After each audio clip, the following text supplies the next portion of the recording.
1872 December ತಿಂಗಳು. Atlantic ಮಹಾಸಾಗರದ ಮಧ್ಯದಲ್ಲಿ ಒಂದು ಹಡಗು ನಿಧಾನವಾಗಿ ತೇಲುತ್ತಿತ್ತು. ದೂರದಿಂದ ನೋಡಿದರೆ ಎಲ್ಲವೂ ಸಹಜವಾಗಿತ್ತು. ಹಡಗಿನ ಹಾಯಿಗಳು ತೆರೆದಿದ್ದವು. ಸರಕುಗಳು ಸುರಕ್ಷಿತವಾಗಿದ್ದವು. ಆದರೆ ಹಡಗಿನೊಳಗೆ ಕಾಲಿಟ್ಟ ನಾವಿಕರು ಕಂಡ ದೃಶ್ಯ ಅವರನ್ನೇ ಬೆಚ್ಚಿಬೀಳಿಸಿತು. ಆ ಹಡಗಿನಲ್ಲಿ ಒಬ್ಬರೂ ಇರಲಿಲ್ಲ. ಎಲ್ಲರೂ ಎಲ್ಲಿ ಹೋದರು? ಇಂದಿಗೂ ಉತ್ತರ ಸಿಗದಿರುವ ಜಗತ್ತಿನ ಅತ್ಯಂತ ನಿಗೂಢ ಸಮುದ್ರ ರಹಸ್ಯಗಳಲ್ಲಿ ಒಂದಿದು. ಇದು ಮೇರಿ ಸೆಲೆಸ್ಟ್ ಹಡಗಿನ ಕತೆ.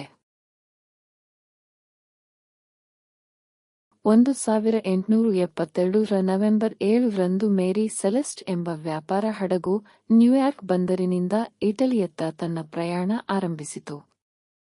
ಹಡಗಿನ ಕ್ಯಾಪ್ಟನ್ ಬೆಂಜಮಿನ್ ಬ್ರಿಗ್ಸ್, ಅವರ ಪತ್ನಿ ಮತ್ತು ಅವರ ಮಗಳು ಕೂಡ ಅವರೊಂದಿಗೆ ಪ್ರಯಾಣಿಸುತ್ತಿದ್ದರು.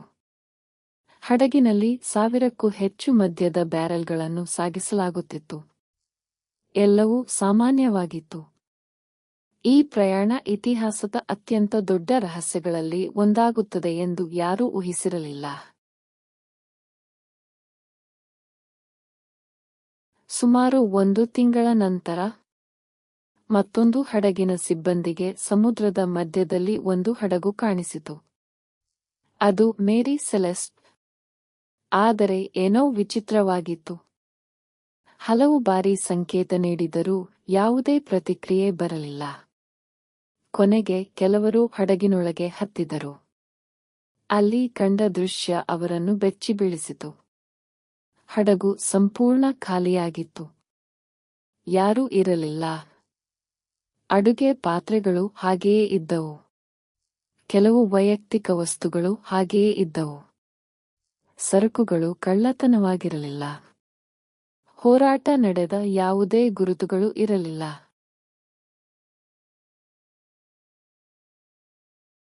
ಹಾಗಾದರೆ ಆ ಜನರೆಲ್ಲ ಎಲ್ಲಿ ಹೋದರು?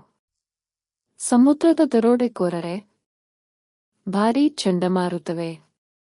ಅಥವಾ ಮದ್ಯದ ಬ್ಯಾರೆಲ್ಗಳಿಂದ ಸ್ಫೋಟವಾಗುವ ಭಯದಿಂದ ಎಲ್ಲರೂ ತುರ್ತಾಗಿ ಹಡಗನ್ನು ಬಿಟ್ಟರೆ? ಅನೇಕ ಸಿದ್ಧಾಂತಗಳು ಕೇಳಿಬಂದವು. ಆದರೆ ಅವುಗಳಲ್ಲಿ ಯಾವುದನ್ನೂ ಸಂಪೂರ್ಣವಾಗಿ ಸಾಬೀತುಪಡಿಸಲಾಗಲಿಲ್ಲ.